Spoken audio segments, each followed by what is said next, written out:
ከዱዓዎች ሁሉ በላጩ ዱዓ የአረፋ ቀን የሚደረግ ዱዓ ነው። አላህ ሁሌም ይቀበላል። ግን በአብዛኛው ዋስትና ያለው በጣም ተቀባይነት ያለው ቀን ቢኖር የአረፋ ቀን የሚደረግ ዱዓ ነው።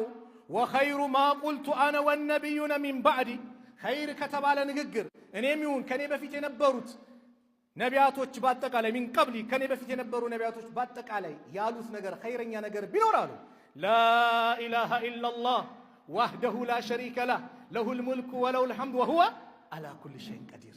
ከአላህ በስተቀር የሚመለክ አምላክ የለም።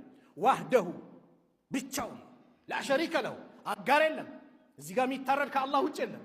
ቀብር አይመለክም፣ አይጠራም። አላህ ብቻ ነው ሊማጸኑት፣ ሊገዙት፣ ሊያጎበድሉለት፣ ሊሰገድለት የሚገባው ለአላህ ብቻ ነው። ስትደሰት አልሐምዱሊላህ፣ ስትቸገር ያ አላህ እንጂ ሌላ አድባር ቆሌ የሆነ ቦታ የምትለው የለም። ላኢላሃ ኢላላህ ይህ ነው። ከአላህ በስተቀር የሚመለክ አምላክ የለም። ላ ማዕቡደ ቢሐቅን ኢላላህ በእውነት የሚመለክ ከአላህ ውጭ የለም። በውሸትስ የፈለገው ይመለካል። ህንድ ላይ ላም ትመለካለች፣ አይጥ ይመለካል፣ ድንጋይ ይመለካል። የተለያየ ቦታ ስትመለክ በውሸት ብዙ አለ። በእውነት ከተባለ ግን ከአላህ ውጭ የለም። ለሁል ሙልክ ንግስናው በአጠቃላይ እሱ ነው። ወለሁል ሐምዱ ምስጋናም ለእርሱ ነው። ወሁወ ዐላ ኩሊ ሸይን ቀዲር እሱ በማንኛውም ነገር ላይ ቻይ የሆነ ጌታ ነው። ይህንን የአረፋ ቀን ማብዛት ይወደዳል ይወደዳል። ይህንን በሌላ ጊዜም ደግሞ ጠዋት ላይ 100 ያለ አሉ 10 ባሪያ ነፃ እንዳወጣ ይቆጠርለታል።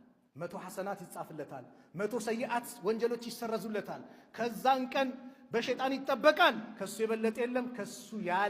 ከሱ የበለጠ ቁጥር ያለ ብሎ የመጣ ካልሆነ በስተቀር አሉ ነብዩ ሰለላሁ ዐለይሂ ወሰለም ኢማም ቡኻሪ በዘገቡት ሐዲስ።